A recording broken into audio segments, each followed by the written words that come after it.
First of all, can I say, Elizabeth, you've just come back, I think, from overseas, Netherlands in actual fact, isn't it?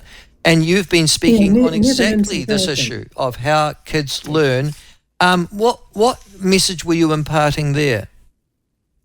Well, I was invited to talk about what actually is a knowledge-rich education. The belief there was that we've already instituted one in this country. I said to them that we haven't yet, but the minister's been really clear that that's what she intends to do, which is wonderful news. So, knowledge-rich curriculum, knowledge-rich education, what does it require? Well, what the Australians have just found out, which is, of course, direct teaching, explicit teaching, direct instruction. But the key thing there is you can't actually teach in a direct, explicit way if you don't have anything to teach. So we go back to the curriculum. The curriculum is the foundation of an education system. What is the content of our curriculum? If we're going to have a knowledge-rich education, we need to start by looking at what's in the curriculum, and then we go to how it should be taught. And obviously, what has succeeded for over 100 years in the modern world is direct instruction. I've felt quite irritated to see in the Australian report that it was referred to as an old-fashioned method. No, it's not. Explicit teaching is the most effective, the best way to teach content, to teach the curriculum. And it's because we abandoned that method of teaching over the last 3 decades that we're in such an appalling state at the moment. And there is just one more factor I'll mention here, Michael, is so curriculum, direct teaching, and the other one is nowadays we know a lot more about how children learn, and it's known broadly as science of learning approach, and the Sydney Morning Herald referred to it, but there are 3 components to the science of learning. I won't go into them now, but if you're interested, I can pick them up. But those 3 things, a decent curriculum, a really strong subject-based curriculum, none of this learning areas stuff, subject-based curriculum, explicit teaching by teachers who really know the curriculum and know how to teach it in an interesting manner, and then, of course, using science of learning approaches.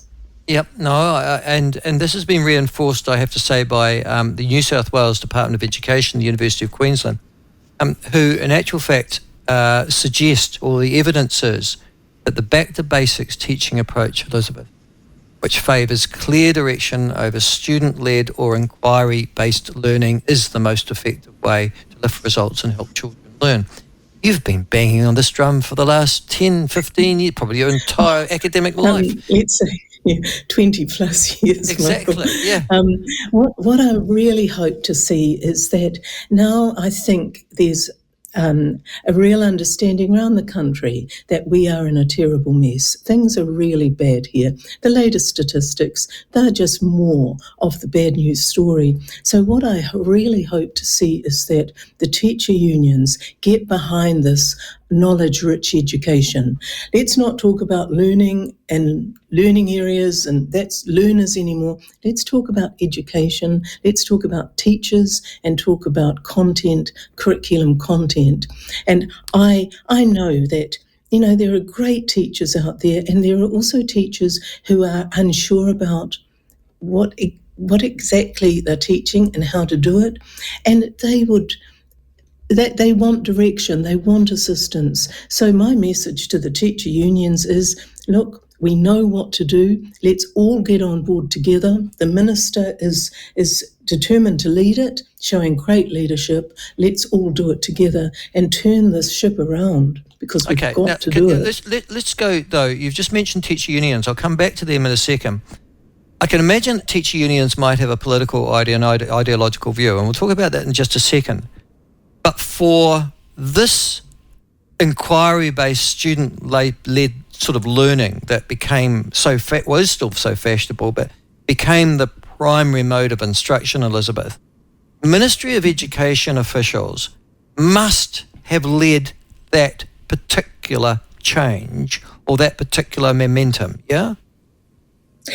I think people got caught into, what they thought were great ideas. This is from the 90s, and it really came through a number of strands, ideological strands. It came through Marxist critical theory, through postmodernism, and now it takes the form of decolonisation. But it's very much, the belief in education as social transformation rather than education as actually us ensuring that each generation of children receive the best knowledge from previous generations and the ability to think about it in ways that will enable them to develop that knowledge further. So you're saying that the Ministry of Education was captured by ideological views? Yes, it has been for at least 3 decades, but I think now with the new government's direction, we're starting to see, there are good people in the Ministry of Education who know this is a serious problem and who want to be able to deal with it. And I think we know exactly how to deal with it. So let's all work together, the ministry, teachers, educationalists like myself, parents especially, so very worried people. And the teacher unions, let's all work together and get this done. Okay, well, that's quite Pollyanna-ish of you in a funny sort of way, because I can't imagine that people who have been thinking that way for 30 years are suddenly going, oh, gosh, there's a couple of university studies here, there's a bit of research here. I'm going to change my view. I think they'll tend to defend, won't they, the ideologies that they have been perpetrating over these past decades. Oh, Michael, thanks for calling me Pollyanna-ish. It's never been said about me before. Has it not? Let's say I must be optimistic because the problem is so grave. What is the alternative? That I just despair? Well, I've spent decades despairing.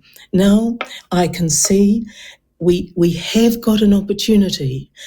We've got to take it. And I would ask all parents and grandparents out there listening to contact your MPs to make a fuss, to make a noise, to say, let's go with this knowledge-rich education. Let's get our curriculum sorted, because once you know what it is you're teaching, you can sort out how you're going to teach it, then you can sort out how you're going to assess it. At the moment, we've got this huge disjuncture between what we're assessing in NCEA and God knows what's being taught in some schools. So let's put it all together in a coherent framework.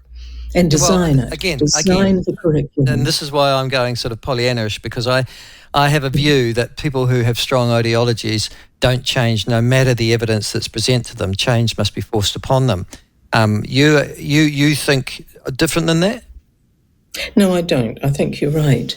And we're dealing with people who have pushed the Marxist critical theory agenda since the 70s, actually, and throughout all our faculties of education. So we've had several generations of teachers who have been indoctrinated into this idea that knowledge, this turn against enlightenment-based knowledge, this turn against modern knowledge, to the idea that education is for social transformation, is to ensure that all children end up in the same place rather than seeing it as opportunity.